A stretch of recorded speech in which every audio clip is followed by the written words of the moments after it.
Prison can make you forget the world. It really is a world inside of a world. People live there. They have been living there. It has its own culture, its own economy, its own everything. It literally is its own dimension almost. It's really prison world, especially where I'm at the time on Greensville. Any movie that you may have seen, most stereotypes may have came from that institution. The violence was there. There were individuals that were assaulting people um, and doing things to them physically. I remember specifically two individuals on the compound. You better not get caught anywhere alone because they would try you. One individual, man, he was 6'4", 6'5", easy, close to 400 pounds, and had a reputation for doing some bad things to some people. But for whatever reason, they would let him back out on the compound. Welcome to prison. I was conflicted. I was happy because I was in a relationship, and it meant that I was sort of one step closer to freedom, but I was upset now because up until this point, I had denied the world. I forgot about my life out there as much as I could. I tried to ignore it, block it out so I could just focus on being in prison and getting through it. But now my focus was partly over here with her and trying to get through this. I remember this time of my prison sentence, I was suffering from depression for sure. I remember anxiety, paranoia. I had just lost a buddy, not completely, but they had to get him off the compound. He got into a physical altercation over absolutely nothing. And guys had jumped him before we could get to the yard. Um, I did not know if I was next or anybody because the way prison works is depending upon the beef, once they got him, they might come after you because y'all are cool, y'all are close, y'all are clicked up. That's how it is. It's not over till it's over. Um, so that it was all this going on. There was another dynamic going along around the time of my prison sentence. I hadn't spoke to my father since I got locked up. Haven't mentioned him a lot in this. Um, my significant other on the phone one day, she said, "Hey, we need to look for him. You need to talk to him because you guys had a bad situation and there's still time to get each other's forgiveness and be a part of each other's life." And I was grateful. I was excited. I was happy. I was like, yes, thank you, because I did want him to be in my life.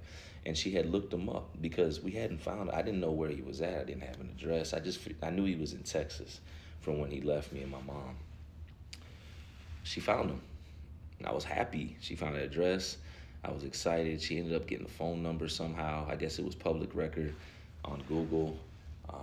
And I would try to call for the next couple weeks. I called my mother and I told her I was excited. I had found my dad and hopefully I could get in touch with him soon. I had wrote a letter and sent it out to him. And she didn't say anything on the phone. She was just like, encouraging and, you know, happy, that I was able to do that. At least she acted like that on the phone, that I was able to get in touch with him. And then one Sunday I called to visit, and I'll never forget, it was my mom, it was my Uncle Raymond, it was my cousin that came, and they sat down, and I'm thinking everything's cool. And I literally go into the part, we're probably about 5 minutes into the visit. After I hugged everybody, sit down, I'm like, "Mom, I found Dad. This is, you want me to tell him anything? I know y'all had your thing, but we still here. We still breathing. We still alive." And she looks at me and she says, "Chris, he's gone. He's been gone for over a year." I didn't know. I didn't know. I had already lost my grandmother, and that hit me. And now the air got took out my lungs. I thought I found my father. I did have the type of father growing up that took me fishing, played catch. He tried his best. They just didn't work out. When I found him, I was happy, because I knew he thought I was probably mad at him, but they came in there to tell me he had passed previously. I asked my mom, I said, "Why didn't you tell me?" She didn't have an answer.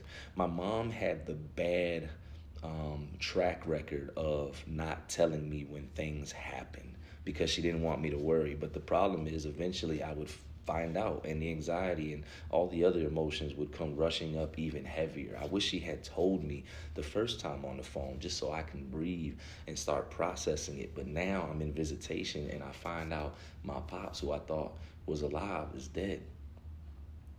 So anybody watching this, one of the things we don't think about while you're in prison is the fact that you don't get to say goodbye. And if you lose somebody you love, there's no guarantee you can even go to the funeral.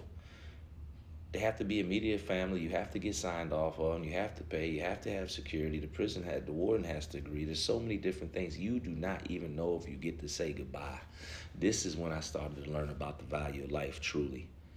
I was losing people, seemed almost every other month, every few months now.